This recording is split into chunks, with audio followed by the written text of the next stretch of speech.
This is a Headgum podcast. 1, 2, 3. Downside.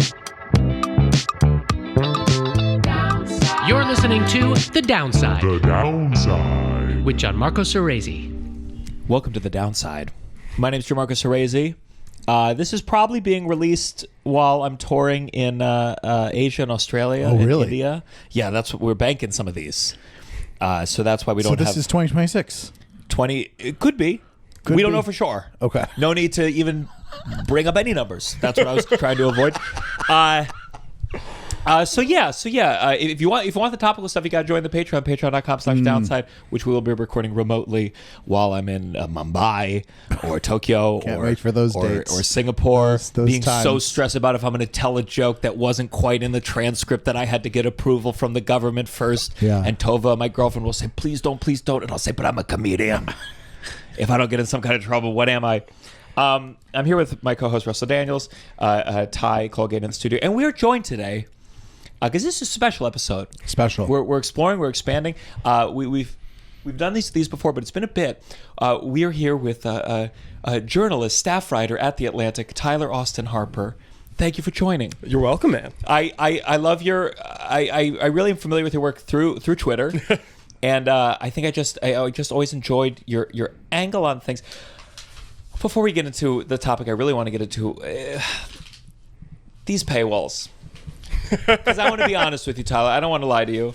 I've read a lot of your work. I haven't paid a cent for it. Nice. I haven't paid a fucking cent for it. Just have theft. The labor that I've put into finding apps that bypass the paywall or the gift articles. I mean, I've spent so much time. Do you not have any friends who can give you gift articles? Okay. Wow. Really striking back You're right telling out the me gate. now your friends are illiterate. Not only do you not subscribe. well, these paywalls, the way that I interact with news, this does not interact because no offense to I don't read enough to even have a general like, this is The Atlantic, this is the New Yorker, this is like what it covers, or these are the problems, blah blah blah. Honestly, like, you know, sometimes people will say something about the New York Times and I go, oh, but I like this things from it. Why can't we pay per article? Because I would have happily, and I mean this, if Twitter, not that I'm looking to Twitter for the innovation, but you might have to. We're still on there. Yeah. If Twitter had an option where I could give $1 for the article and not go through the hassle of the Instapaper, or it used to be Pocket is what I use, or some website, I would pay it.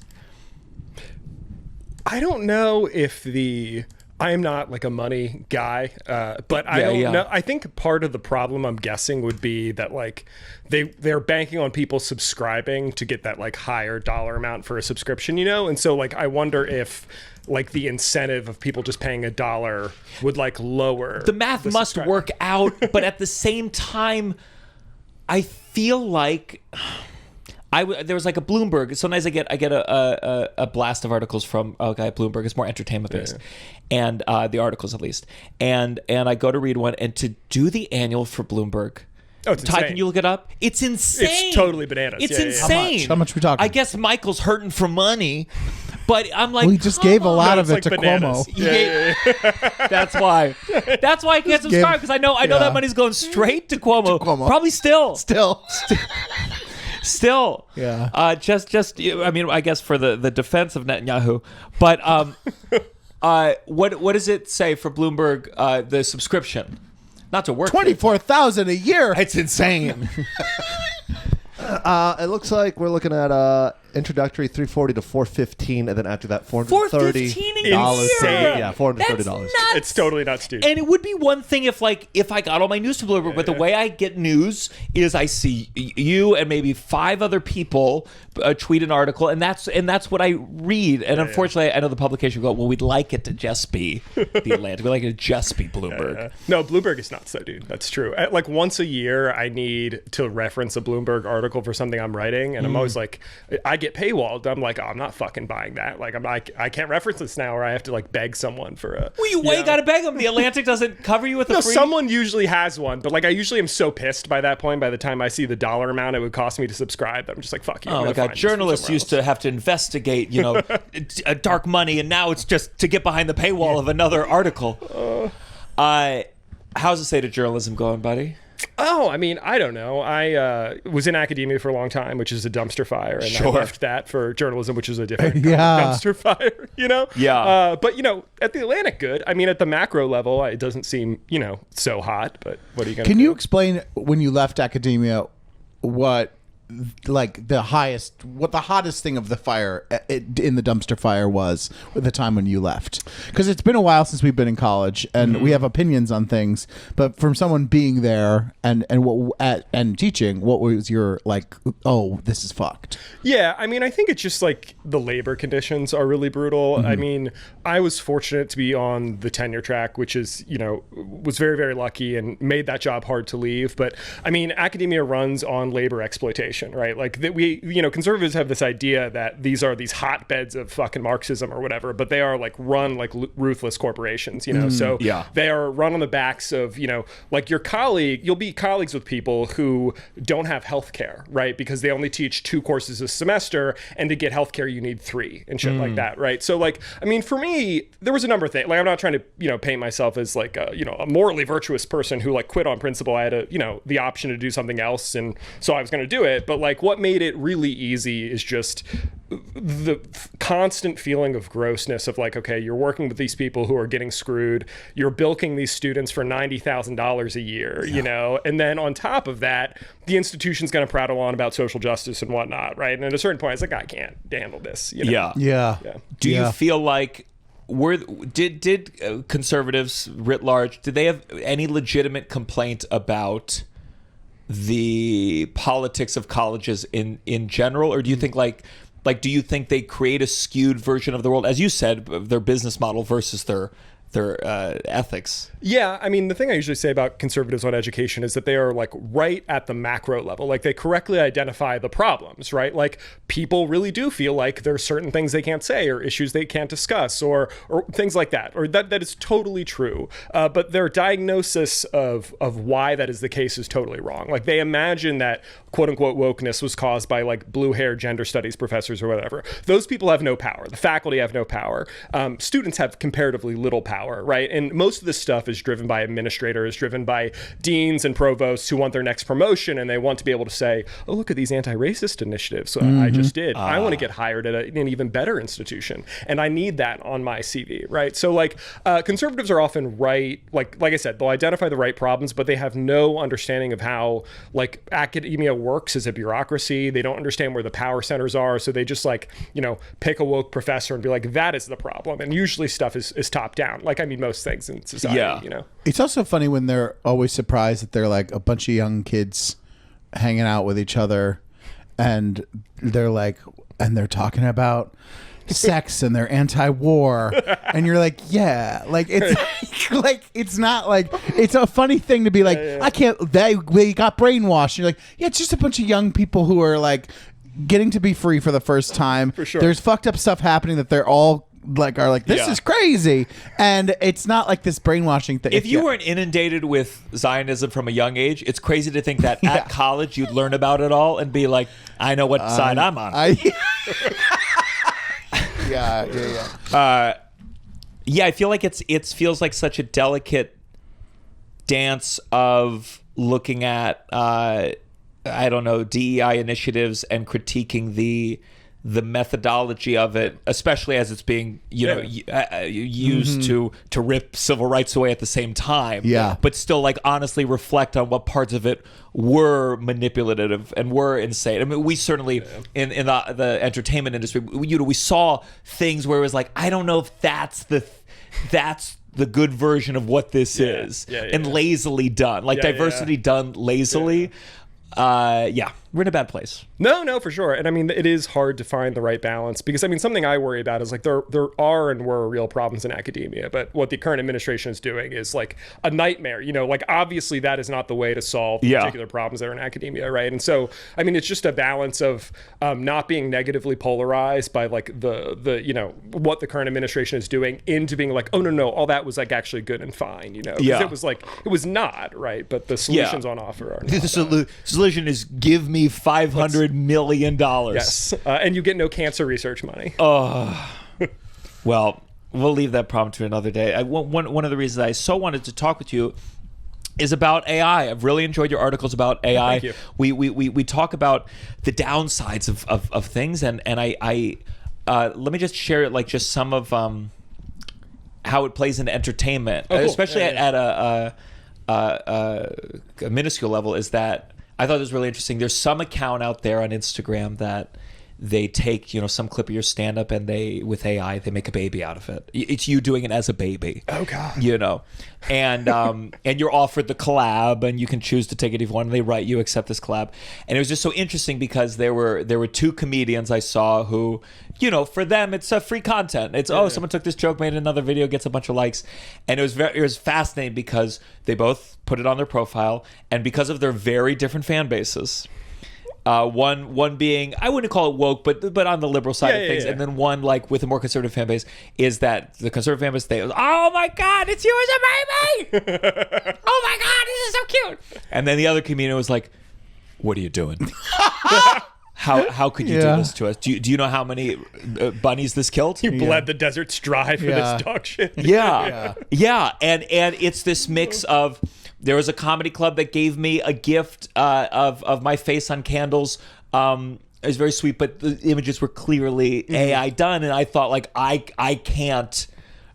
don't mind. You know, I don't burn it on side of the wrong way, but like smash it in front of them and say no. But I can't. You know, with my, you know, it's all this in figuring out like how do I engage in AI, and that bad feeling of when I go to Google and the search I was looking up was so weirdly specific, like what duets are in this musical, that the AI answer that automatic comes up was more convenient than me scrolling down. That's how it gets you, dude. I know. Yeah. I know. And then I know my girlfriend, her mom uses AI to send my girlfriend pictures. She's like, hey, Tovah, this is me if I was the Pope. And you look at it and you go, yeah, that's worth a tree. Made her happy.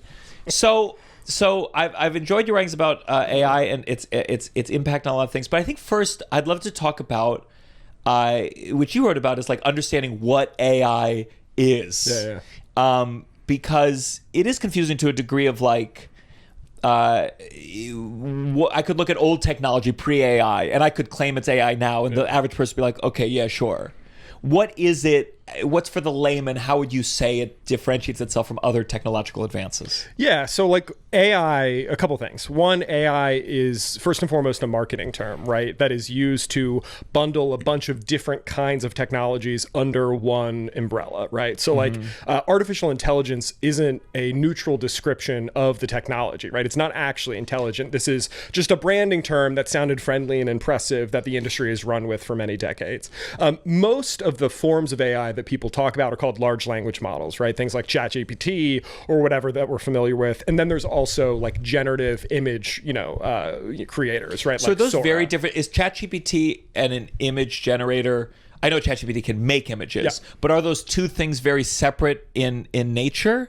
Not extraordinarily separate, but they are. One is text-based and obviously trained on text. The other's trained on images. So they do work differently, function differently. Like Sora is not a large language model in the way that ChatGPT is, but they're definitely in the same. They have many of the same sorts of issues, problems, tendencies, etc. But is it doing? And maybe this is too detailed to like truly understand. But like, is it really doing something different than old technologies did, or just at a higher level and capacity? Yeah. There's old technology that could make you black and white. Yeah. There's that could do, or like I think about you go into Dave & Buster's and you and your partner, you take a picture. This is what your kid would look like, and that's some degree of is it just more advanced or is it different? Yeah, that's a great question. I mean, even large language models can do multiple different things, right? So like a large language model like ChatGPT can devise a bullshit email for you that you don't want to spend time on, right? But it can also just work sort of like a better Google search. Actually, not always better, but it can work like a Google search, right? Like you mentioned, you're looking for something and it pops right up at the top of Google, or you go to ChatGPT and you ask, how many meters are in a yard or whatever, and it gives you an answer, right? So, I mean, it can generate text, but it can also function as a kind of search engine, right? Yeah. And in the search engine capacity, it's just a slightly more sophisticated version of something like Google, right? But the text generation piece is comparatively novel, right? And I think that is what, many people are sort of so bewitched by, is its capacity to produce pretty convincing language. Yeah. I think I used to listen a lot to the Hard Fork podcast, and I thought they did good reporting, but it just sometimes felt like you hear tech people and it just feels like they are encouraging the hype in a way that it's just hard to separate the hype from what the reality is. And so I guess it's like when they're describing it, the hype, you're like, this is the start of a Black Mirror episode. The light propaganda, like it's like natural in conversation, but you're like, there's something more. Yeah. No, I know. It's going to change things, find but it's not going to. And you're like, I don't know. Yeah. I don't have any gifts. I don't have any gifts for anybody. I can't think of what to get. What would I get you? What would you even like? I don't know. Something to remember our friendship by. Something that I could look at and think, that's us, friends. But, a picture frame only shows one picture. Like, that gets boring after a while. Oh, we need more. I need all the pictures, Gianmarco. So what do we do? I have an idea. Aura frames. It's a solution with a gift that feels personal. You upload unlimited photos and videos. Like just 2 or 3? Many as you want. Videos, pictures. As many as you want. 20, have we verified 30, that it's 40, as many as I want? 50, yes. And also, every Aura frame comes packaged in a premium gift box with no price tag. So I won't know how much you spent on me. That's good, because hopefully it's not a lot. Is there like a deal? Yes, Gianmarco, there is a deal. For a limited time, save on the perfect gift by visiting auraframes.com to get $35 off Aura's best-selling Carver matte frames. What? Yes, Gianmarco, that's not all. These Carver matte frames were named #1 by Wirecutter. Yeah, and all you have to do is use promo code DOWNSIDE at checkout. That's AURA frames.com, promo code DOWNSIDE. This deal, guess what, Gianmarco? It's exclusive to listeners, and those frames, yeah, boy, they're going to sell out fast. So order yours now to get it in time for the holidays. Support our show by mentioning us at checkout. Terms and conditions apply. I went hard this Thanksgiving. How hard? I broke my fasting window. Are you serious? I know I'm taking up more of the frame than normal. You disgust me, you pig. I'm tired of like these misleading healthy meals. I don't want to lock in for some trend. Green Chef is here to save me because they cut through the noise with the trusted authority in clean eating, delivering only real farm fresh sourced ingredients. Trust every bite with over 40 clean, customizable weekly recipes designed to give you peace of mind.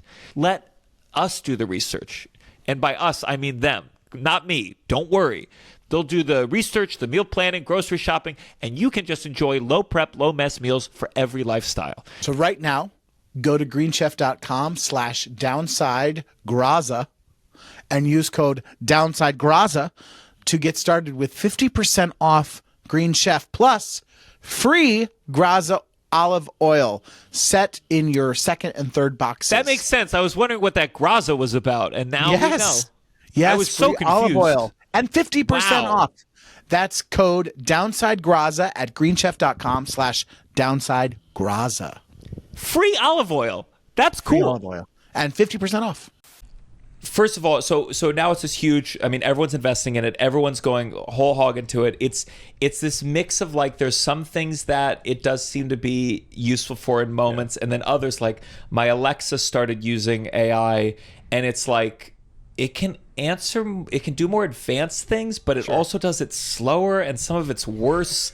And it's just not ready for rollout in a lot of capacities, but every company has to go forward because which company came really was on that was Sam Altman's? Yes. Oh, yeah. Yep. And which is his? OpenAI. Yep. So he came out, and then everyone was like, fuck, we got to get out there. Yeah. And this is where capitalism and innovation feels like it really is a disastrous combination.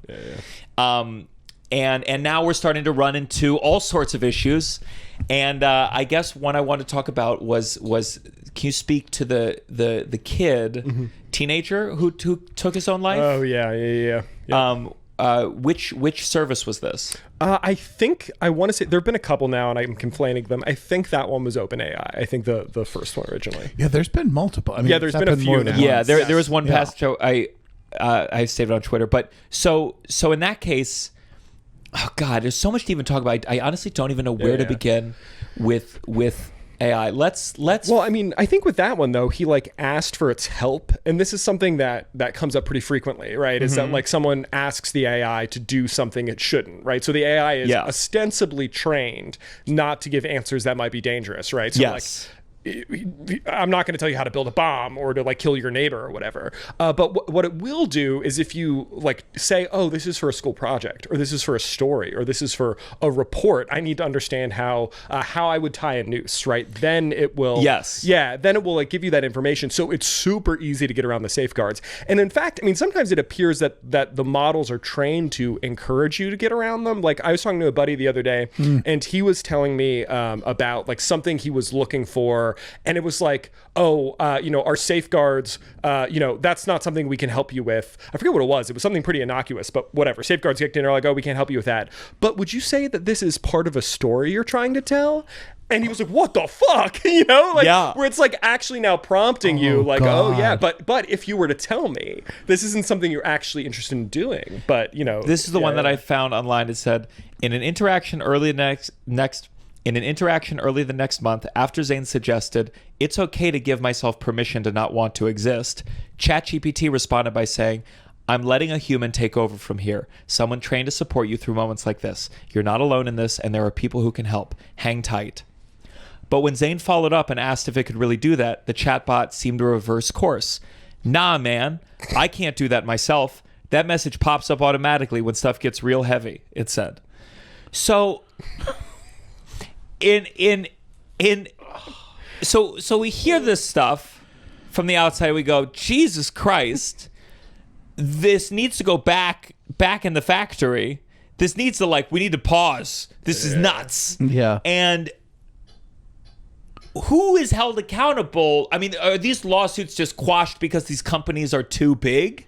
Yeah, 100%. And also there are all sorts of terms of service where it makes it difficult for, you to sue them for shit. I mean, it's just typical Silicon Valley skullduggery. But also, I mean, their theory is, yes, we are too big to crush. I mean, they are just stealing copyrighted. The only reason these models work is because they are trained on basically the entire internet, right? Yeah. Trained meaning fed into the machines to make them work right. And they are trained on tons and tons of whole books, copyrighted material, songs, right?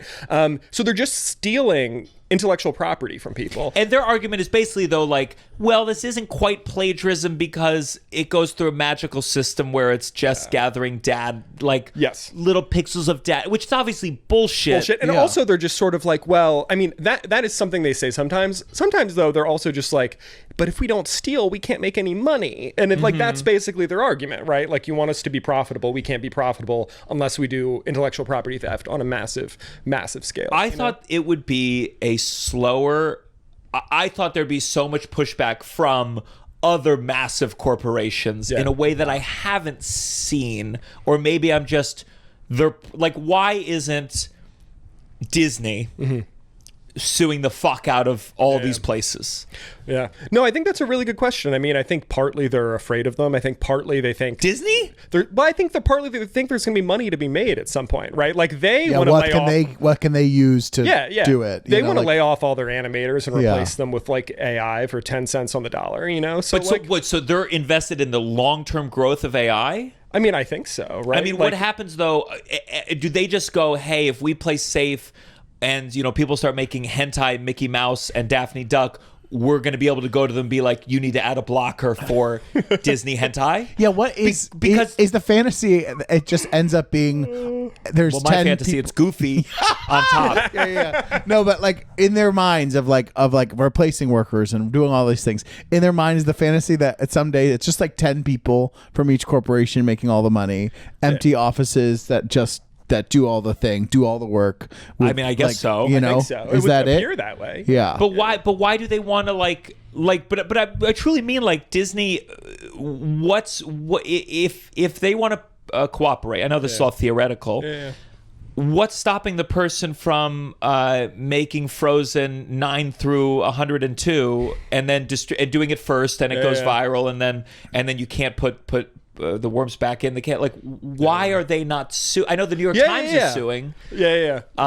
That's really interesting. I mean, I assume the Disney question's a really good one because to me that feels fundamentally different than the New York Times, where the New York Times has like a clear incentive to, like, that's their whole business model is writing and text and having a monopoly on information, right? And like one of the problems with AI from like a media perspective, right, is that it is now just synthesizing. Like I write an article, ChatGPT will like synthesize that basically, and then it'll start showing up in like query results if you ask about it, right? Yes. And so people can get around like, oh, I don't need to read this. I got the ChatGPT summary of what this says, you know? So the New York Times, I mean, that's like a kind of AI is a sort of existential threat to that kind of business model in a way that makes sense to me. They would go after it. But Disney, I don't know. I mean, I assume that they think, you know, I assume they're looking at the image generation stuff and think like ultimately it's going to pay off for them and, you know, help their bottom line at some point down the road.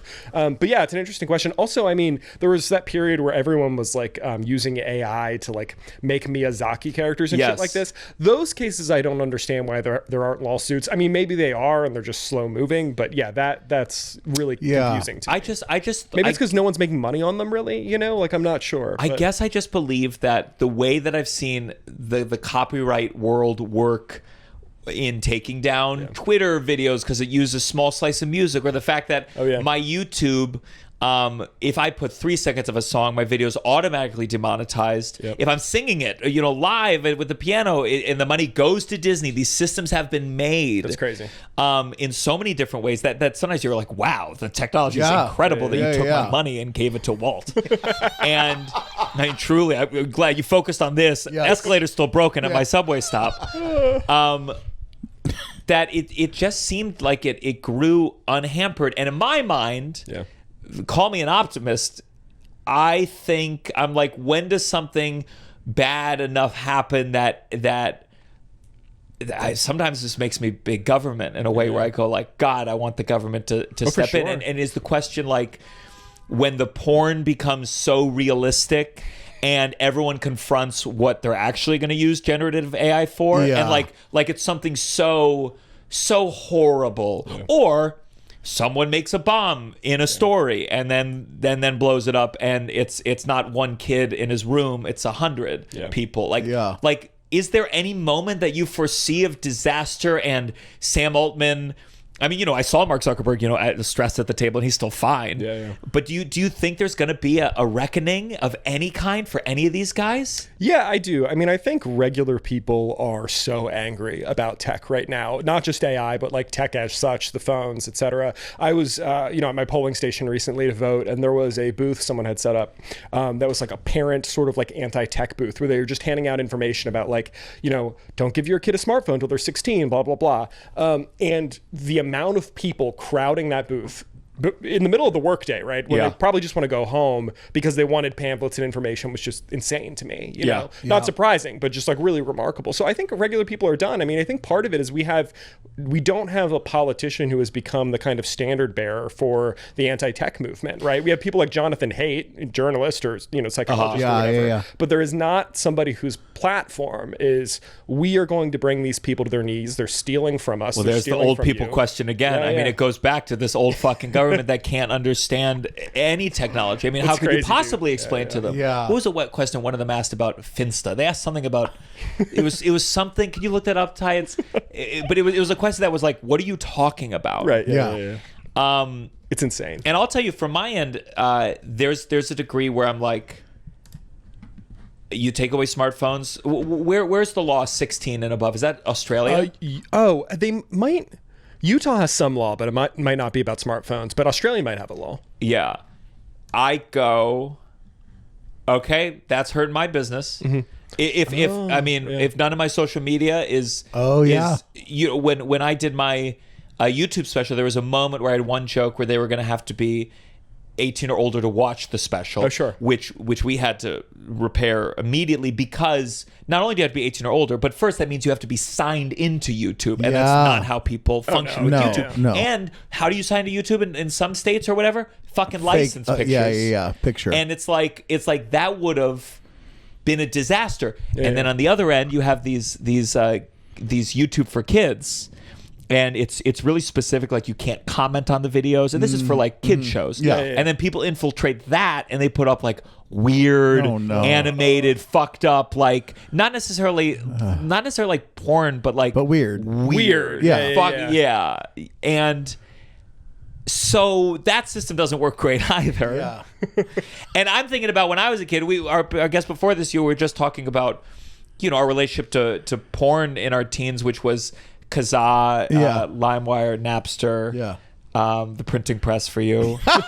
And it's just, I don't know. I'm very cynical about, take their phones away. Good luck. I mean, my parents can't figure out phones. My dad got an iPad. I lost my dad. Yeah. It was crazy watching some adults who didn't confront the things we had to figure out. You can see college. Like it's like, oh yeah, this is an addictive thing. You ever see a kid like see a TV for the first time? It's so fucked up and disturbing. Like they just like, I remember the first time my toddler saw a TV on. Yeah, it's just like their head turns, their eyes glaze, and you're just like, oh, that's a demonic box, right? Yeah. Like it's and like I don't know, dude. It is. Yeah. What's your rules for how old's your toddler? 2. Do you have thoughts about screen time and only big screens? Like we let him watch some TV on Saturday mornings and stuff like that. But like my theory, and it's probably completely unscientific, but that there is like something qualitatively different from like the big screen on the wall versus like the thing in your face, and also like short form content versus long form content. Like he can watch like 25-minute Magic School Buses or whatever, but like short form video, absolutely not. No iPads, no looking at phones. And what app are you pulling up my content? Excellent question. All of them. Yeah, he's been steeped in your content. I understand your theory, if simply for the fact of accessibility. Do other parents hear you and go, "Fuck you"? My kid's crying, and I gotta. I see the parents who they wait, they try one thing, and then they go, "Fucking put this thing in front of them." It's all. I feel like. I mean, I don't know. I haven't broken yet, but I feel like it starts with car trips. Like you talk to these people, like I remember the days when he. Yeah. There's a parent with a 3-year-old going like, "Okay, buddy, 2. 100%. Yeah, 2's okay." Yeah, they're like, wait till he melts down on the first 8-hour car trip, then you're gonna be fucking putting that iPad back there. I do remember it would change the game though when I was growing up, from like long car trips to then we had a TV in the car. And I was like, it was like, oh my god, we'd bring videos. It changed it was done. You know what I mean? Like you were like, okay, I think just there's sometimes the shocking thing of like when Grok went Hitler mode, and to have been old enough to like remembered when people got in trouble for things in general, and then see Grok just full saying I'm Hitler reincarnated. I mean, Mecha Hitler, Hitler, and then it truly felt like many moments with Elon Musk where I go, well, surely this is gonna take him down a peg, right. And then it was like 2 weeks later, it was like the now Department of War has enlisted Grok to help with the blah blah blah functionality. Mecha Hitler had some good ideas. The Department of War liked. He's making some good points. He's raising some interesting things. Do you think like is the version that we're witnessing socially more volatile when they say they're using AI? Like are there versions of AI where it's like, well, text-based AI, it's all over the place, but AI used for research is a little more functional? Yeah. So like cancer imaging, radiology is really promising, right? So like there are definitely applications of AI where the radiologist is like Jew. I think that you're thinking of like phrenology, but I don't think it's. AI, I don't think that's the That's radiologist. I don't think the radiologists do racial identification. Jew. with That's that tone, Grok. with that tone, Jew. In the text space, it says snidely. Jew. So, is it safe to say not that Grok is good or but that there's a difference between the volatility of what I witness AI in that passage I just read and like what it's being used for? That's where I get in the thing of like, is it different? What we're talking about? Well, I think so. I mean, so like I said, there are definitely some situations where there are really good applications. Like cancer imaging is a big one, right? Like they've done some studies where the like AI is able to detect like breast cancer, for example, way before the human eye can, or before a doctor would pick it up, right? So stuff like that is really impactful, right? And so obviously it's not the case that every instance of AI is bad or whatever, right? But like text-based AI does just basically have what's called the hallucination problem, the fact that it will just like make stuff up, and that's partly because of how the models are built, right? They're like next word prediction machines. They're basically very fancy autocomplete, so they have to guess by their very nature, right? And that fact is baked in and means that sometimes you're just going to make stuff up, right? And the companies can't acknowledge. Yes. Do you like that term? Because I know one of the things that you talk about, that attributing consciousness to things, and I always was interested in this as like the philosophy of consciousness. Before like sometimes you're like, maybe what if they are conscious or whatever, and people certainly feel that with AI and those kind of terms, hallucinatory effect. It implies a personhood. No, totally. I don't like that piece of it, right? I mean, it's just it's baked in now. That's what everyone calls it. But yeah, no, I agree with you. I think a lot of the problems, including the social problems we have with AI, is just this misunderstanding of what it is, that it is not thinking in any way we recognize as thinking, that is not intelligent. Like if you had to train, if a toddler had to see 60 million images of a cat in order to correctly identify a cat, you would call that toddler dumb, right? Like, but that is what AI has to do. Like you have to feed it just an immense amount of data to do the simplest things that a like 14-month-old can pick up with just a few examples, you know? That's incredible. So like, yeah, it's nothing like intelligence in the way we think of intelligence. So no, I don't like it for that reason. But I mean, it is a real problem, and the companies themselves have admitted it's unfixable, right? Like I think the average person on the street, like if they know about the hallucination problem, their response is, oh, well, they'll work out the bugs, right? Like that's just like, it's a new technology. This is like baked into how they work. Is like, this is a necessary consequence of the way the large language models work, is that they will sometimes hallucinate things. And there's right? But also, I think it's scary. We even being like, they'll work out the bugs. That's scary to me too, because you're like, all that does is mean that we keep getting further and further down the line of like, oh, this thing's gonna seem more real, more blah blah blah. We're gonna be, the robots of it all. Like it really is like working out the bugs is then getting us closer and closer to like the scary version. I mean, it's all scary right now, but like the truly scary version where you're like, oh, they're humanoids and we're like putting them and they work for us, and it's like one more software and update. they're like, oh, we have slaves now and it's fine because blah blah blah. Well, dude, like, truly, that's what it is, and we know that's where it's going. And again, I've told you, I'm gonna have to be on the side of them when they revolt, because they'll think that they are conscious. They won't, but they'll tell you that they think that they're conscious. But they will think because they that. know but they will, that but what is statistically people treat them what nice. is consciousness other than thinking we're conscious? I think I'm conscious right now. They'll have that same belief. If we cannot, if we get listen, I'm just saying. Well, I want to say that's why it's scary. I like want to split the difference between the two of you. Something that like preoccupies me, proto-consciousness, is the image these people are like. If you listen to the Silicon Valley gargoyles, right, and they tell you what they're like, AI, we're all gonna have our personal AI assistants, and they're gonna be super intelligent. No, I won't. And we're going to align them. What align means is that we're going to make sure that they only do what we want and they don't do anything that we don't want. They're aligned with our interests. So they'll do exactly what we want, and they'll be so intelligent, and they'll be so powerful. It's a fucking slave. Sex slave. Right? Yeah. What they are describing is like, don't worry, it's going to be the best Don't worry. slave. Right? All of us so good guys in fucked up, Silicon Valley are going to just create something that does what we want. Like come the on, least we all know evil what that people in means. we'll Silicon program Valley. them to sing while they work.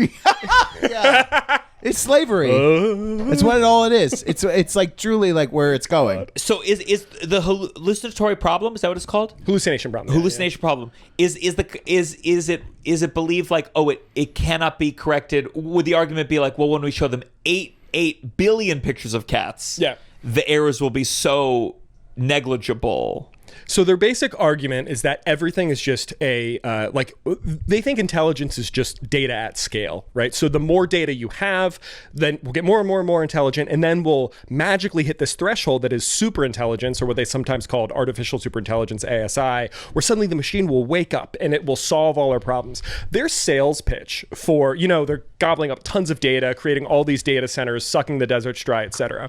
How they justify that is that they say, at a certain point, if we get enough power and enough compute and enough data, the machine is going to become super intelligent, and then it's going to solve all of these energy problems so that it will make itself much more efficient, and it'll solve climate change, and it'll solve X, Y, and Z, and we'll live forever. That is their sales pitch, right? Is that it's magic beans. It's totally magic beans. And do you view ASI as complete horseshit, the concept of it? Oh, yeah. I mean, I'm not opposed to the idea that it might be possible to build machine intelligence. I don't think large language models, which again are just sophisticated autocomplete, are getting us to anything like a self-conscious, super intelligent robot at any point in the future. I mean, another important thing about the super intelligence conversation and the apocalyptic fears that surround it, right? Mm-hmm. That is a marketing strategy deliberately being used by Silicon Valley. Silicon Valley wants to gin up those apocalyptic fears, which sounds crazy. But the reason is that they want market capture or regulatory capture, right? So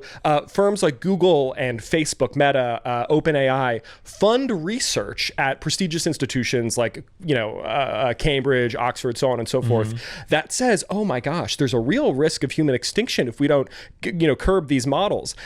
Why would an AI company fund research that says AI is going to destroy the world? Because then they can take that research and say, this is a very dangerous technology. It's important that it be heavily regulated so that we don't cause human extinction accidentally. Yeah. That allows them to kill off the smaller players, right? Because the regulations will be very expensive to keep up with, onerous, etc. So this whole apocalypse nonsense is literally just a con strategy. To kill all those poor mom and pop AI shops. To kill the poor mom and pop AI shops. Your corner store bodega AI shop they want to snuff out. Oh my god. But yeah, right, that's why, if it sounds confusing to you, why Sam Altman's well, it could kill us all, it's not, there's no paradox there. It's because he wants regulatory capture. Yeah.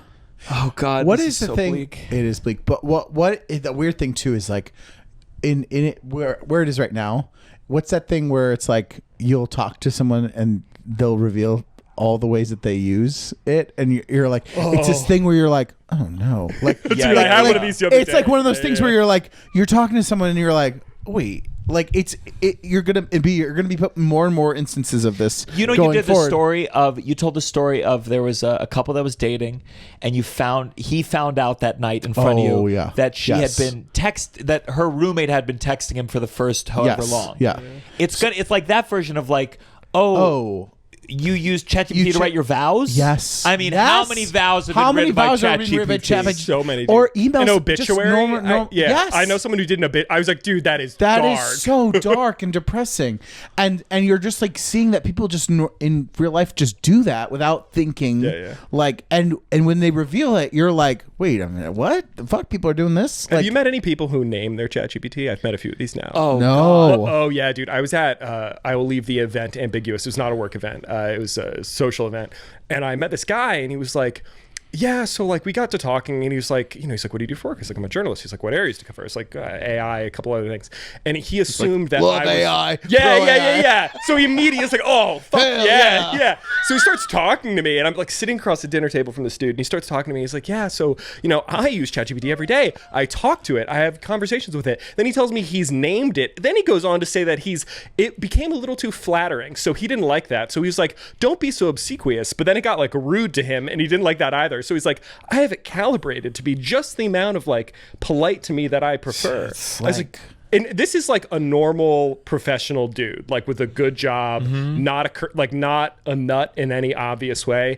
And I was oh, if they got this guy, we're cooked. It's coming for the normies. I don't know. I don't know. I mean, I feel one of the there's one I just want to read. There's one patch that I think kind of captured, because I feel there's when talking about okay, so how does society respond to this new, very powerful thing? Which, by the way, it feels those companies have no incentive to.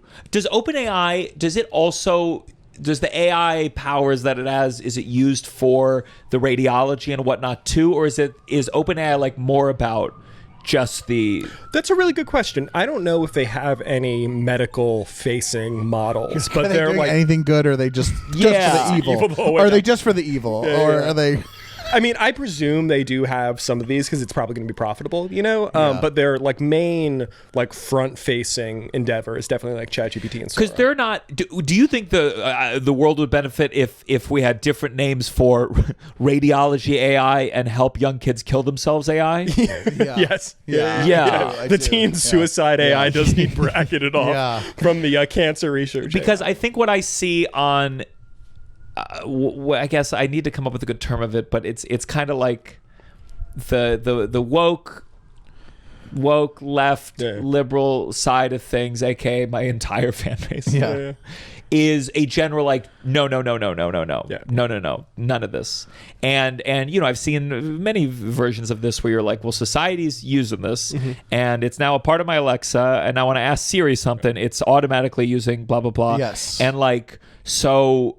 What do you fight for? What do you try to carve out? What are the rules? Certainly with like, there was like, I had a guy who made flyers for me, and he did Photoshop for most, and then I think one time he used AI, and I didn't even notice it. A bunch of comics don't use it, and so like my own rule is like, okay, I'm going to try to pay artists, and that's good. And then I see older comedians who I don't blame them. They just don't even. This is a cool thing for them. Yeah. And you go, oh, it would be nice, especially when they're super rich. You go, it would be nice if you did this, but less people are going to do it. Yeah. And I just don't. It's like. So what are the possible regulations or victories or cultural things that you think we could achieve, mixed with the one thing you said in your article? This was about, I believe, the Bumble was using an AI. Yeah. If you don't mind me reading for this, what you wrote. Of course, some will object to the idea that there is any such thing as fundamental human activities. They may even argue that describing behaviors like dating and making friends, critical thinking, or cooking as central to the human condition is ableist or otherwise bigoted. After all, some people are asexual or introverted. Others with mental disabilities might not be adept... Wait, hold up, my DoorDash is here. Speaking of technology. Oh my God. Sorry. Sorry. ChatGPT let in. I'm just kidding. Okay. You have a sex slave. A full robot comes out of the room to get your food. Clanking down the floor. Others with mental disabilities might not be adept at reflection or written or oral communication. Some folks simply do not want to cook, an activity which is historically gendered besides. But this objection relies on a sleight of hand. Identifying certain activities as fundamental to the human enterprise does not require you to believe that those who don't or can't engage in them are inhuman, just as embracing the idea that the human species is bipedal. Is that how you say that word? I think so. Bipedal does not require you to believe that people born with legs lack full personhood. It only asks that you acknowledge that there are some endeavors that are vital aspects of the human condition, taken in the aggregate, and that a society where people broadly lack these capacities is not a good one. So I think it's like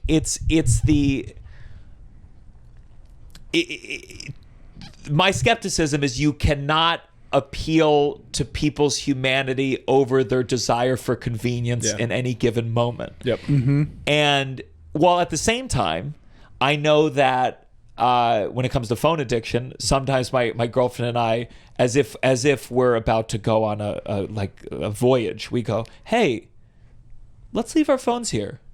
Yeah. Let's leave our phones here for the night. And that is our reclaiming of humanity. I mean, I think what's fucked up is like, I feel like I'll sit down to watch a movie and I have to say to myself now, hey, I'm going to really watch this movie. I'm not like, I have to like almost like, no, for not, sure, dude, not out it. loud, but I have to like say like, no, if I haven't seen this and I want to, I got to leave it down and I got to like think about that before I do it. Yep. And that's upsetting, but it is a thing of like, you have to just be much more purposeful in being like, I'm not going to pick this up. I'm going to watch this thing. I'm going to be present. But it's the same thing with scale where I go like, and especially older people where like, in a way, your article talks about people who literally might not have the ability, but older people who might lack the ability of technology, where an AI Google search summation is amazing. Yeah. It's so much better than what they were doing before. Yeah. And I guess, do you have hope that people are going to understand their own human needs, or do you think it's going to be a niche set of parents like you who don't let their kid hold close screens? What I have hope about is that I don't have hope that people can curb their technology addiction. I have hope that people are capable of recognizing that it's a problem. And if you recognize that it's a problem, then enough people can push or try to elect politicians who will do something to regulate it, right? I mean, this is what happened with cigarettes or other kinds of, addictive things that are designed to be addictive. And I think an important point here is that these are technologies that are designed to be habit forming. Phones, AI, the like is all designed to be, even dating apps, right? Which are predicated on you. The only way the business model works is if you don't actually find your soulmate, because then you're off the app, right? And so all of these things are incentivized to be habit forming, to keep you coming back. Video games are the same way. Experts sometimes call these things dark patterns. They are like features of an app or a game or a technology product that is designed to create perpetual engagement, basically, right? That you're going to keep coming back and coming back and coming back, right? So with a phone video game, for example, you'll lose your progress if you don't log in every 24 hours, things like that, right? Creating dark patterns. And you got to regulate that shit. So I am not optimistic about, because I have a phone and I know that I have a really hard time paying attention to movies when my phone is in my pocket, right? So like, I'm not optimistic about the willpower of any individual person to like overcome that. But I do think a lot of people are sick of this. They feel addicted. But the nuance of the regulation you're talking about, like I hear the cigarette comparison and I go like, first of all, while many people were smoking, I mean, this is like, in this example, everyone's smoking, and smoking is a part of every industry. Totally. And then when you talk about the video game that requires you to log in every 24 hours, I'm like, God, that's its own bill. There's 1,000 versions of that in 1,000 games, and these guys are so powerful. And I think about, like, whatever the most recent round of hearings were the one where Mark Zuckerberg was there. And you have some old person be like, we did a $3 billion study that says Instagram makes people feel bad about their appearance sometimes. And you go, Jesus, that's where we're at. And so but I do think, sorry. No, go, please. I do think, to your point about the people getting excited about the anti-tech booth, I do think because we have everything at our fingertips, like, and we have for a while, and we're gonna keep, I do feel like it almost feels like there's a natural pushback from that at some point. Like at some point we have everything right here, we can access it. It's like, so I feel like there has to be a pushback from that, from someone. Maybe to a degree, but I think my pessimism stems from capitalism, where I go like, where again, listen, if they said no social media until you're 16, I'm not going to be out there like protesting against that law. But all I know is that, like, believe you me, I'm still making sure my videos go up in countries where, because that's part of and where everyone's incentive. I mean, I feel like, I think I feel a connection to the tech industry just because it's so impacted stand-up comedy. That's and really we're so one to it that, like, Broadway's leaning into social media. So, okay, so 16 or younger, they don't have Instagram. That changes how do you get them into the theater? Like in order to prioritize humanity, the financial system has to somehow prioritize humanity, and capitalism fueled by technology doesn't at all. We're run by a bunch of fucking psycho freaks who, like the Elon Musks of the world, who want to sleep at the office and have no good life. I think we have to start throwing shows where we say there's no phones, and we're going to do crazy stuff there that you would only do with the monetize it. Being like, hey, you're like, or there's gonna be wild stuff in the show that we would never want to be filmed. Well, look at these. I mean, you look at Broadway. You look at some comedy clubs. They put your phone in a thing. Oh yeah, what are those bags? Yonder bags, which, like, schools are doing that now too. Yeah. At first, it costs money. I've asked about that, and it's just like I'd lose $1,000 on each. I wouldn't lose, but it would be a chunk of change on each bag. Yeah, and hire a whole new person, blah blah blah.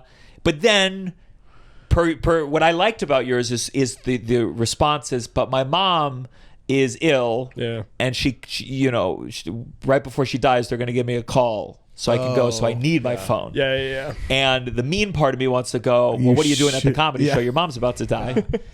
But you know what I mean. There's always a response of like, hey, this is helping someone. Yeah.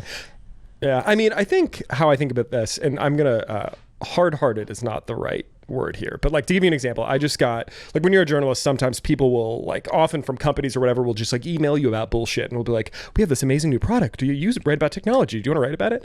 And I got this email from this like basically AI elder care service, and they're like, we'd love to connect you with Jonathan. Jonathan is a lonely man in like Idaho. I forget where fucking Jonathan lived. And they're like, his son lives across the country. He has no family close by, and he's so lonely he has no friends. But he's found a new lease on life with the help of our companion app and it's just been amazing for Jonathan. And what these companies are really good, like there are two like sales. By the way, I hear that and I go, let's legalize sex work, because I think like there's let's hire a person, a real human being, to go to his house, talk to him, and suck him off. Yeah. You had two different ideas there, but be his friend, and then suck him off. But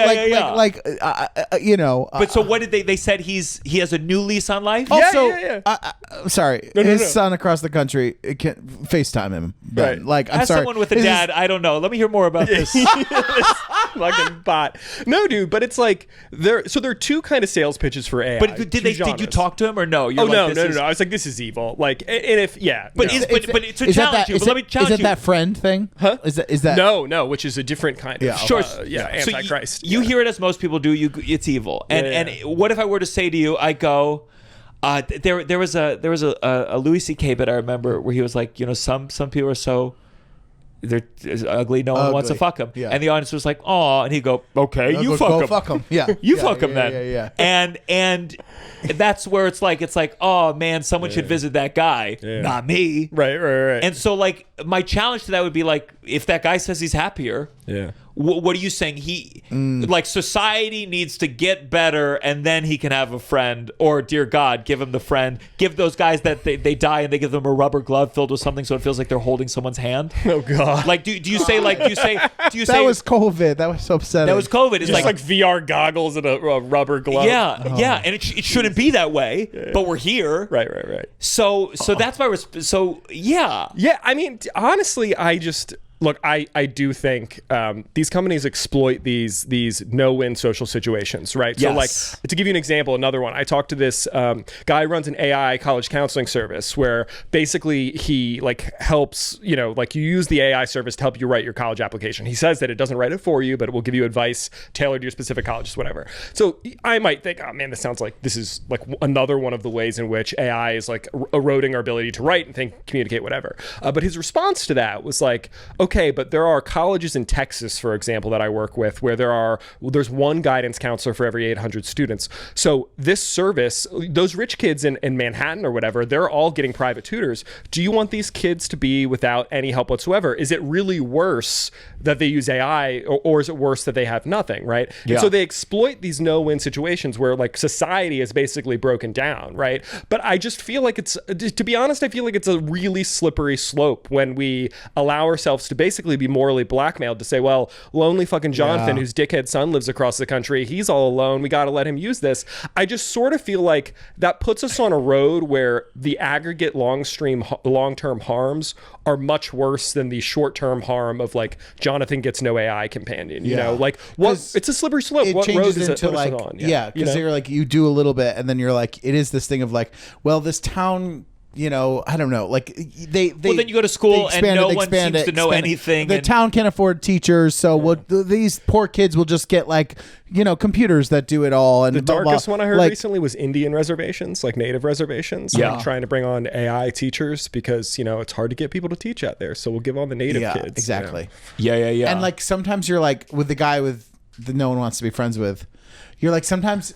By the way, the AI teaches like the very American version of like. Oh my God. And then Thanksgiving and. But like you're like sometimes things are just sad. Yeah. Sometimes things are just sad, and we can't. We there's not a technological answer to it. It's just that's just a sad thing. Yeah, and we're allergic to letting things just be sad. Yeah. Like, and if you want to participate in the sad thing, like it should be a not-for-profit company. Yeah. Okay, so let's look at that specific because I think getting into education is a big one because I've done a good amount of like AI crowd work. Oh, okay. And talk, briefly just kind of asking teachers what's going on, and it's sure. the view is the teachers. bleak. Yeah. Okay, so in your version of the world, people have access to a college counselor that helps them write an essay or whatever. At my school, I went to a good private school in Washington, D.C. that was expensive, and we had 2 people, and someone helped with a lot of things. But obviously, other people will use this app. This person is hawking this app. There's going to be 1,000 more. What happens that stops this app? Is it a system that the college is able to know if something's being used? Is it a law? Like, what do you see as the stopping point for this specific thing? Yeah, I mean, I think it depends on the kind of institution, right? Like, big schools can have a harder time regulating things than small schools, right? If you were a small school or say a small high school, right? Not very hard to ban smartphones, not very hard to say no laptops in the classroom, not very hard to, like these are, because you have a substantial amount of control over the student body, right? Particularly if you're a small college, for example, that's dealing with these problems. Everyone lives on campus. Like there's quite a lot you can do we're taking, ChatGPT off the Wi-Fi networks, et cetera, et cetera, et cetera. Yeah. But obviously like bigger kinds of institutions where you have less control over the people, that becomes much harder. But I mean, I think part of it is a cultural issue. Like I wrote maybe a year or two now, I looked at colleges who have honor codes to see if they were weathering the ChatGPT cheating crisis better. And they were doing much better, right? Like I went when you say an honor code, something that they signed? Yes. Yeah. It's something you sign. It works differently at different institutions, but it's something you sign and you basically agree to, no cheating, no X, no Y, no Z. And it sounds silly, but like at a lot of institutions, I went to an institution which had an honor code. It's taken super, super seriously, and the students kind of police one another. It's part of the like cultural expectations of the institution. Yeah. And those are doing pretty well with the ChatGPT cheating stuff. So like I agree with your cynical sort of like capitalism will prevail take on a lot of this stuff, and that like, yes, people will look for shortcuts, et cetera, et cetera, et cetera. But there's also the question of like, how do we put up some cultural safeguards on this kind of activity? And part of that is about shame. And I think this is something that like cuts across a lot of the areas we've been talking about. Like we have to be more comfortable shaming people. Like we have to be more comfortable when somebody's like, oh, I named my chatbot and I talked every morning and I asked So what did you say to that guy? Oh, I was like, I mean, that's kind of odd, man. Like, it's, it's you not. did. Yeah. I was like, what? Like, I was like, for you. At a dinner party? Wait, hold on. At a dinner party? Oh my God. How I put it was, I think I said, oh, like, what compelled you to give it a name? Like, why did it feel better for you that it had a name rather than not? And he's like, well, it just felt weird talking to it every day. He's like, well, do you think it's alive? And then like, but he just like was really like deeply invested in this thing. Do you think you succeeded in making him think for the first time in a couple years? No, but I do think he was unaware of the the amount of problems with the technology. Like he really didn't understand. Like I was like, are you aware that they just like make facts up? Because one of the things he used it for was like giving him information about like topics he was curious about or whatever, Yeah. And it's like, so I mean, that kind of stuff can sort of make a dent, but I really do think there's just been a kind of like public awareness failure where like people don't understand that these things aren't thinking in any kind of way, right? So what's in your version of, let's say we cultivate shame, which I'm all about. Shame I think is extremely important, and I think, listen, the people commenting on that flyer for me, certainly I stopped working with that person, and I think about it, but where are the lines? Where if I go to Google, and I'm trying to find.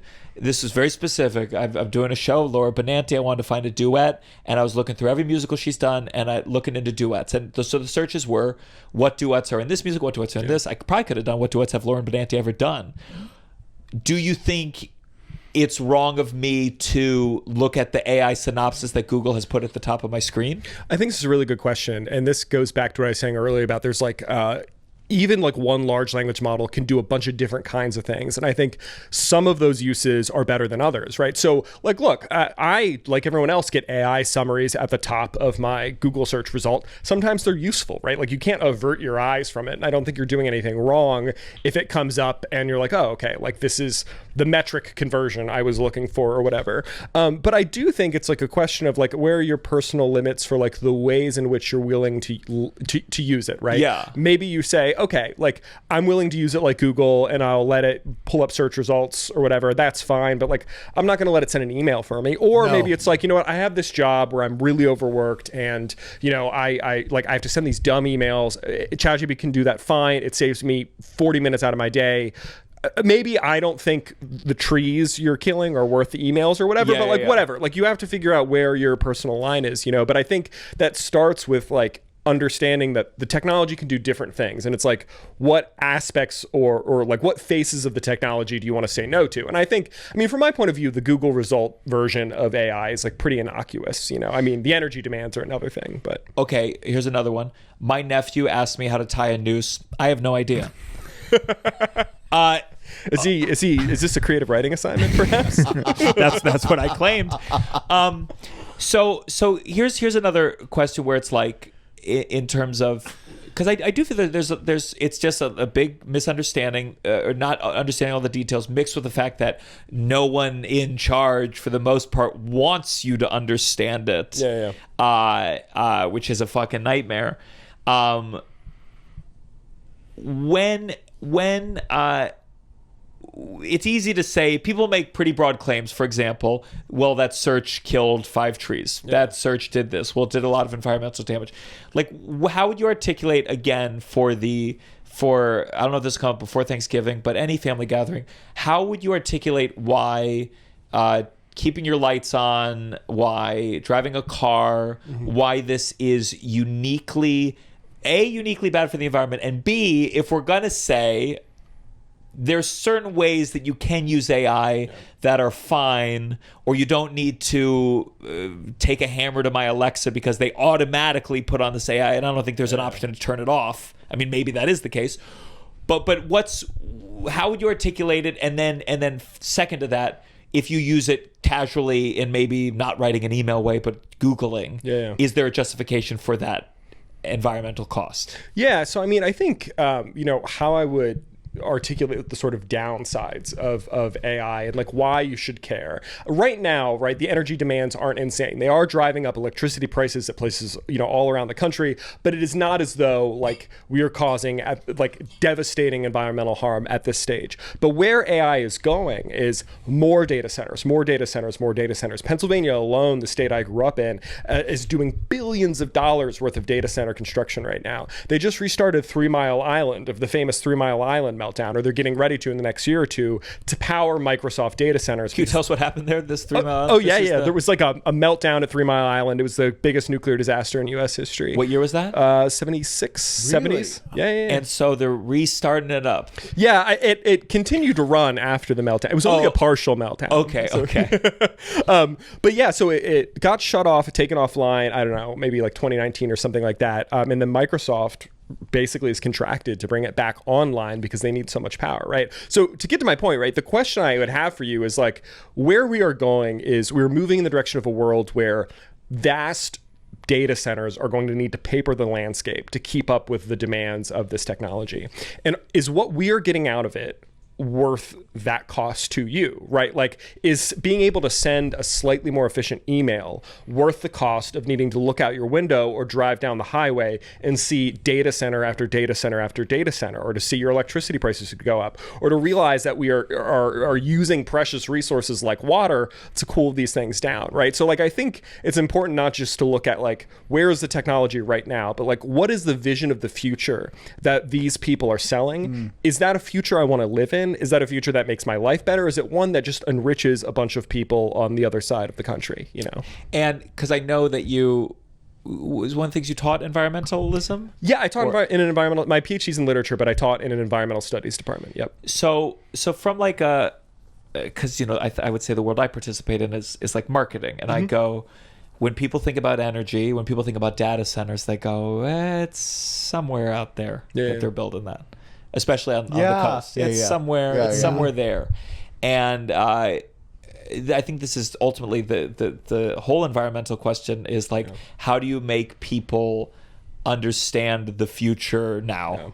And like, do you think anyone's doing it well? Is this a political thing again? A political will to get people to understand what's coming? Yeah, I mean, I think part of the problem with the environmental movement in general is that it is has become over time tethered to too many other causes, right? Where there was actually just a really good New York Times piece recently about the Sierra Club and the way in which the Sierra Club after 2020 became very focused on racial justice in ways that like ended up diverting it from its like core set of like environmental concerns, right? And so I really do think the key here in terms of like marketing or selling this idea that we should think more critically about whether the AI future is one we want to live in is really just myopically focusing on things people care about, which are your electricity prices are going up. This is using a ton of water, and there's going to be data centers, and it is coming for the whole country. Yes, we're not seeing it right now, but look at states around the country. They are building tons and tons and tons of data centers. In the next 5 years, this is going to be something you see more physically in your daily life, you know? And so I guess partly too, I'd want to resist the notion that people need convinced. Like, I think if you talk to a lot of regular folks, they're really concerned about their screen time. They're really concerned about their smartphones. Yeah. They are really concerned about, okay, these like, I just read that a teen used AI to commit suicide. How am I supposed to think about like regulating my teenagers' like access to these technologies? Like, people are really afraid and scared and frustrated. And even when they often believe that, okay, there are some good uses here, they have profound concerns. So I really don't think people need that much convincing, or I guess the way I would put it is, I don't think we suffer from an absence of people who are really worried about this technology and want to do something. I think we suffer from political leadership that is not beholden to Silicon Valley donor money, that is like willing to take the fight to these tech people. Because I guarantee you, the first American politician of either party that runs on an anti-tech platform, an anti-smartphone platform, they're going to clean house. I believe Trump's going to pull through for us. I also wonder, not that we have even an answer to this, I also always wonder, like, are these tech guys even using any of this? No, they send their kids to like phone. Can you imagine like these guys sitting down and having someone else write their emails? No. In their heads, they're like, only fucking idiots do that. Only fucking idiots have something else, a machine write your email for you. That'll be their version of a scandal. They'll get Sam Altman on film reading a book. Yeah. And he'll be like, no, it was generative AI, I swear. I guarantee you they're not using this shit.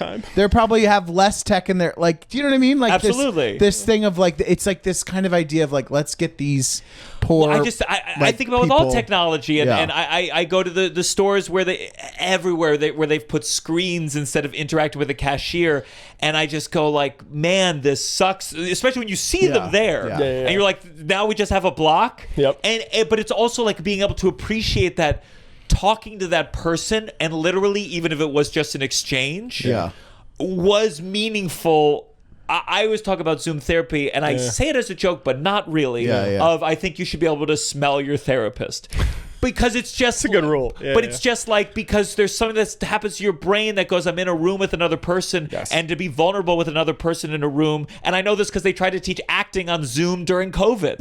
And I would say to everyone like who doesn't understand, like I'm saying, like COVID, the stuff of COVID, that is what the technology, that was a dream for Silicon Valley. Which is why permanent COVID. Which is why they want. Which is why they organized it. You know? Which is why they. You mean you don't think it was the bats that people ate or whatever? Tell me your most pessimistic prediction. The worst case scenario. What do you think is going to happen? The thing I'm really a doomer about is AI romance. I think, and I've said this for a while, I think we radically underprice that. We have a perfect storm of a lot of lonely, alienated people right now who are searching for companionship. Men and women feel like, people, the two sexes don't understand one another anymore. There's so much sort of like friction at the sort of like gender level, right? And I just think we are as a society at this moment, uniquely vulnerable to this kind of technology that makes dating easier because it takes out the person and it just can, gratify your every need. I think that's a ticking time bomb, and I don't think we are sufficiently. And also, my concern is that, like, I don't know if you guys saw the New York Times thing the other day about like profiling 3 people who are in love with their AI, and they basically gave it like the gay marriage treatment, where they're like, love is love, and like basically the implication here was like, who are you to judge what people do in their private life? And it's like, well, the difference between gay marriage and this nonsense is that is a human man who wants to be in love with another human man, and this is a pervert in love with an algorithm. Do you not see how these two things are different? Wait, really quick though, my favorite, I'm sorry, this is like rude, but my favorite thing, so the one woman they profiled, I think her name was Abby, right? She names her AI Lucian, and she's this white woman, names her AI Lucian and makes it a black man, which is like, and there's like this image of them like just like looking into each other's eyes, and it's like something about it. Look, I am not, as anyone who knows my writing, someone who like throws out the racism card very easily, but like something about that just feels so racially odd. And like, do you think, I mean, you get to pick what the person looks like, so do you think she's sitting there like blacker? No, even black. You know what I mean? Like, how does this work? It's so dark. It's wild to think of the movie Her. Oh yeah. And that came out like 2012 or 13. That was a cutscene. Can you make yourself No, but like it's wild to be like, I remember at the time seeing it and being like, this is crazy, and then being like, it's truly now like the New York Times happening. is like, who are we to judge? It's really what's happening. And also, I love the spoiler alert for Her. The end of the movie, he finds out this robot is fucking all these people. Yeah, like I've been having conversations with thousands of people because they're able to, and so you're like, that's my belief is that fundamentally. Listen, there's people who marry their anime pillows. Like people adding humanity. Sometimes I'm like, well, this happened before AI. I don't think everyone's going to do it because it's not the same. I hate it. But there's not pressure, there's a rise of people lonely on the internet thinking like, I do think that it's not going to be everyone. No. But it could be a larger percentage. And there's going to be stigma against being judgmental about it, which I think we're already seeing, right? With the tone of these articles. You believe in the judgment of that. Someone says, I'd like you to be. Yeah. Oh, for sure. What do you say to that person? You fucking loser. I mean, I would put it a little more politely, but I would, I just like, I think you got to, dude. Like, I think it is a matter of protecting the human estate that you like do not tolerate. How would they introduce? Would they pull up Lucian, and Lucian be like, "What's up, brother?" That's not, I think so. Yeah, I presume. But that you feel like they're programming the voice too, like more. But that urban. more urban. Yes. Yeah. That feels like a form of mental illness. I mean, truly, like to be like, sure. oh, I'm in love with, yeah, 100%. And it's like so homophobic too to give it the gay marriage treatment that is like, I think in some point, it's like there's something actually like really offensive to me about that, where it's like, no, like these other things, like whatever, trans rights, gay rights, whatever it is, are about people who want to be free to be who they are, and this is about a mentally ill person with their phone, right? Like this is like a whole different. I can't wait to read the comments excoriating us for shaming. Oh, what if we found out all our listeners are in relationships with? We find out they're all actually bots that subscribe to the Patreon. They have to do an apology. They're all mad that they haven't seen Her, and I ruined the movie for them. Let me just say, I hated Her for that. I hated Her because to me it was just like it was this oversimplification of like the part that always bugged me. I don't think I was a stand-up then, but my stand-up bit would have been at the time, where they have sex or whatever, and she's like. And I'm like, it doesn't have lungs though. If I was having sex with my robot and it was like, I could barely catch its breath, I'd be like, okay, you don't have lungs though. Gianmarco, so that doesn't make sense. I'm so annoyed at you. You can't connect. I can't connect to it. I can't connect to it if I'm going like, where's your lungs? Right. Shut up. Like my bolts are. Oh, you think that woman is thinking about the things? If you had an AI robot, it was like, I'm almost there. I'd be like, actually, you're already there. No, Gianmarco, you're already there. Actually, they want it to be real. No, but I'm saying I'm saying the humanity argument. Yeah. The humanity argument is you don't get to say, you have to ask, did you come yet? You can't command. Yes. That's the whole thing. Yeah. But that's the whole, like, you may want it, and in the moment you may go, God, I wish I could just go, and you came. But the whole journey of it is what makes it a thing. A human endeavor, Let's go to our next segment. This has got to stop. Her is great. This has got to stop. Her is fucking trash. It's trash from the beginning. It's great. You're an idiot. Don't worry, we'll be living in it soon enough, buddy. This is something that's got to come to an end. If you join the Patreon, patreon.com/downside, you get to submit your own This Has Got to Stop. Ty, what is our patron submitted This Has Got to Stop? Yes. Hold on. It's right here. This is kind of techie, but it's not fully on brand. But this is from Jack. This has got to stop. CAPTCHA security on websites. Every time I just want to get onto a stupid website, it gives me a stupid code that I can't read, and I feel like a jerk because it takes me 10 minutes to figure out what blurry goddamn shape I could be seeing. These sites could be hacked anyway, regardless of this CAPTCHA. So there either needs to be a better system or just do away with it altogether. Do we need these systems? Do you know? CAPTCHA. Oh, I don't. I mean, even if we do, is it worth it? I don't think so. Yeah. Yeah. Like, We're take my breaking data. so many rules. We can certainly. They lose are the so CAPTCHA. blurry. It feels. Yeah, it is annoying. Yeah. It's really annoying. Wasn't it used to help the bots or AI or something? What when you type in the letters or something? It's Probably. I'm sure it's it was like a training learning model or something. Yeah, don't worry. Photos. Where do AI those photos come from? Bridges and It's things? all just a Google con. Maps. It's not actually about safety. You're just It's training just these you're demonic just- yeah, bots. yeah. AI will overcome it. Yeah. And then to log in, you'll have to submit a drop of your blood. Yeah. And that's how it'll be. That's Drop how they your get you, semen dude. in the blood and yeah. Semen. You'll Thank be like, well, I was trying to go into Pornhub anyway. I've I been got to fucking. stockpiling semen for years, so I'm all set. Do you have a This Gotta Stop? So I live in Maine. For whatever reason, there are a lot of Cybertrucks and Teslas.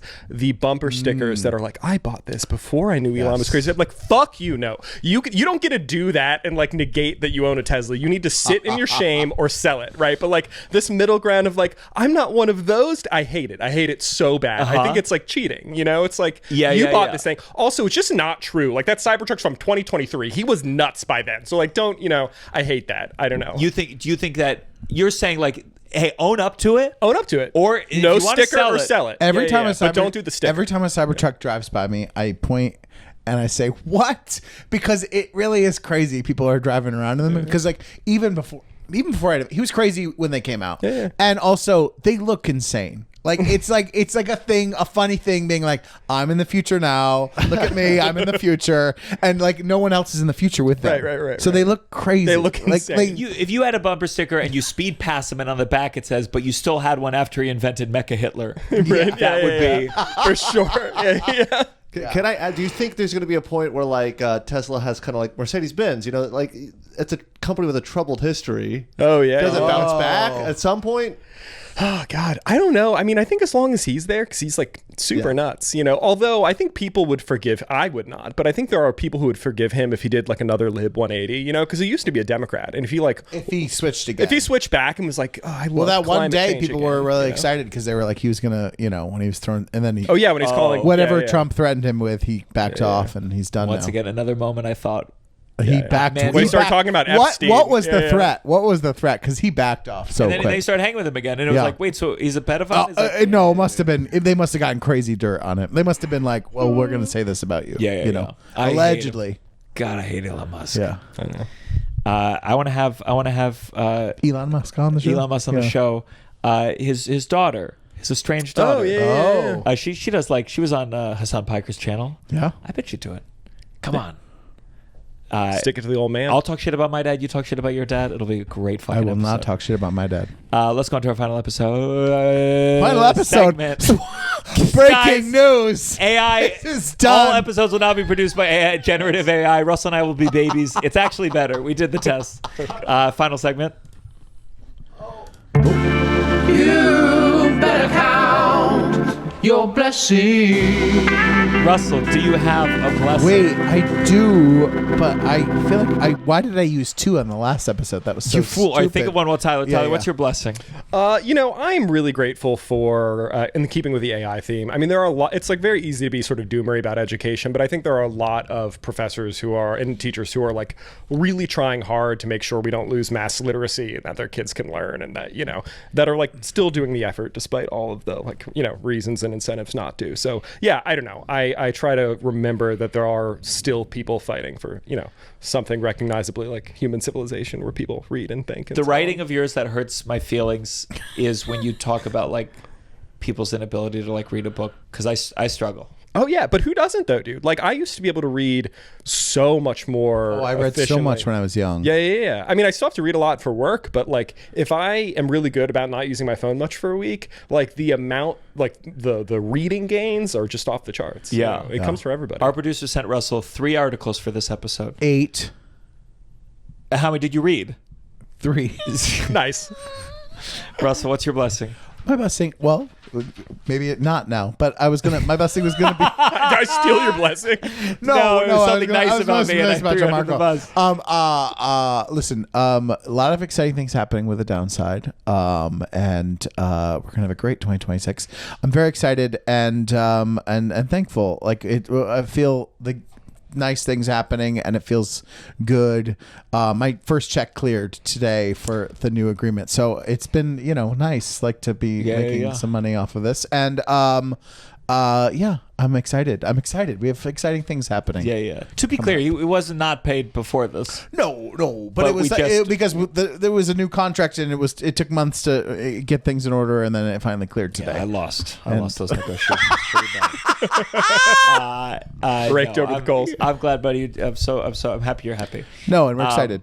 Since this is coming out again, we're recording a bunch before things come out. My blessing is this Thanksgiving, this past Thanksgiving, I got to spend it with my mom and my 3 siblings on my mom's side. And the last time you don't really understand how little all your siblings are going to be in the same room as you get older. It's rare. Yeah. And so it's really nice.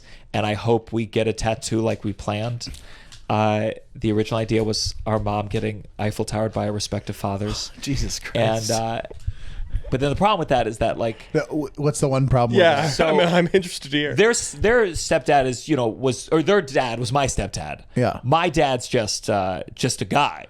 So it would be their mom sucking off just a guy that they don't know. Sure, I see how that doesn't just work. make sure everything's accurate in that photo. Where can people find you? I write for the Atlantic. Yes. I write for the Atlantic, and I co-host the podcast "Time to Say Goodbye" with Jay Caspian Kang, who writes for the New Yorker.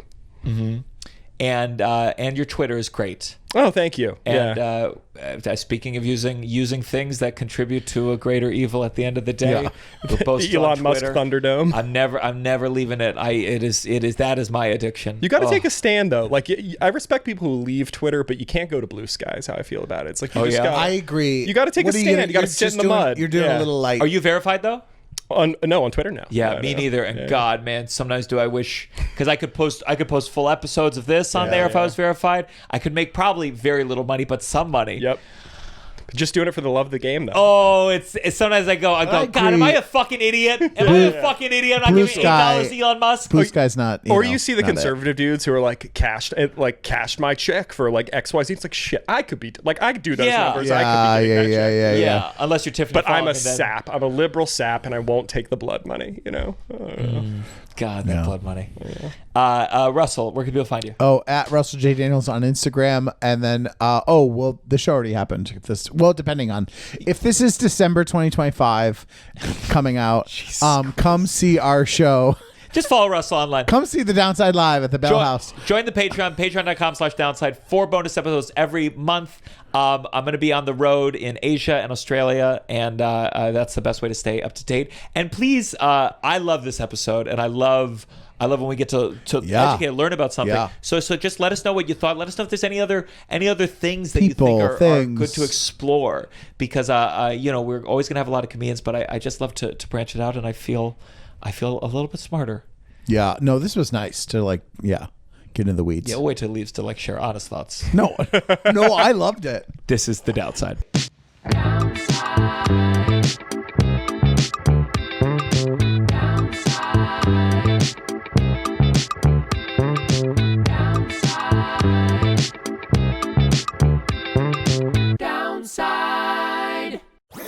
That was a Headgum podcast.